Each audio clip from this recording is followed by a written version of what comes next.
Colorado, and I picked up the all in the Air Force. Excuse me. Okay, I'm Doug Scherer. I'm the other Doug, and I'm much younger Doug at that.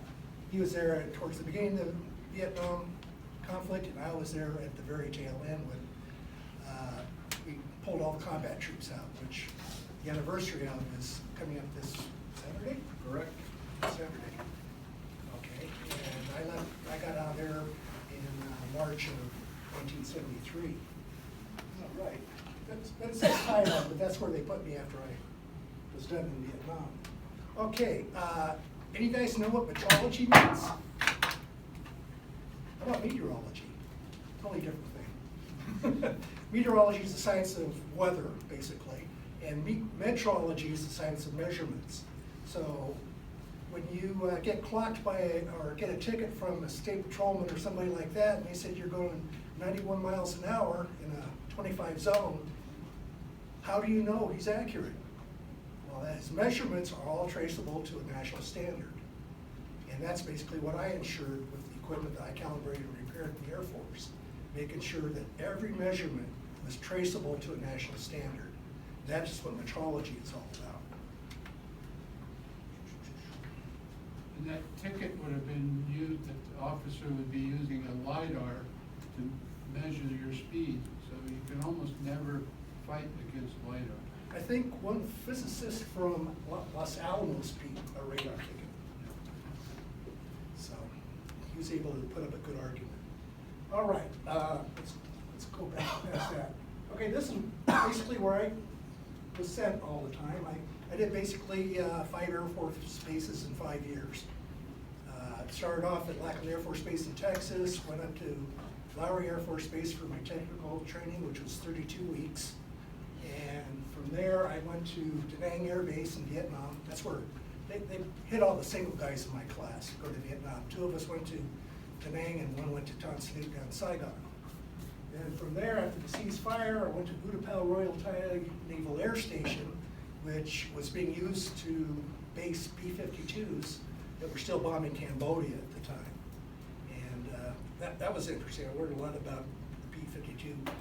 Its nickname's Buff, Big, Ugly, Fat. You can figure out what the last F is for. And so my duties was I worked in what's called a precision measurement equipment laboratory.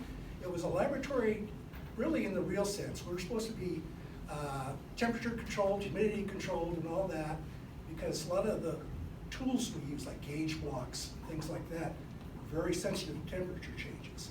So we had to have temperature control, humidity control, all the 9 yards. Now, have you guys learned about Vietnamization?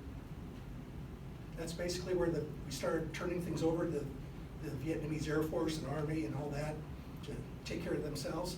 We were the first entity at Da Nang Air Base to turn our lab over to the Vietnamese Air Force. And we basically just took care of our own little crop of equipment because we didn't really have a lot of aircraft there. And so we did that, and in order to do that, it had to pass the humidity and temperature standards. It didn't. Humidity and temperature both fluctuated quite a bit in there, but the people from Newark, which was our primary standard lab, hot stamped it, just so we could give it to the Vietnamese. Okay. All right. This is my before and after pictures. The picture on your left is me shortly after I got to Vietnam, and you see around me an array of very ancient vacuum tube type electronic equipment. It's now all solid state and about a tenth of the weight and at least a quarter of the size, especially the oscilloscopes. Now, oscilloscopes, a lot of them still have CRT, so just like TV tubes, they're still loaded with that. Okay, so that's when I first got there. 2 weeks before I went to Vietnam, I had a girlfriend down in Brownsville, Texas, whose mom was an excellent cook. Homemade tortillas and beans and everything all the time. So by the time I got to Vietnam, I was probably weighing over 200 pounds.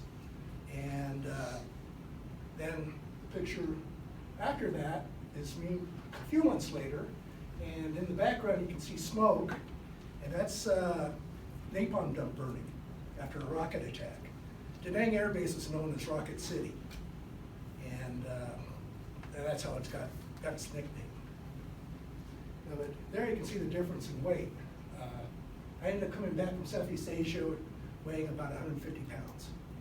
But quit smoking, got it all back. Thank you.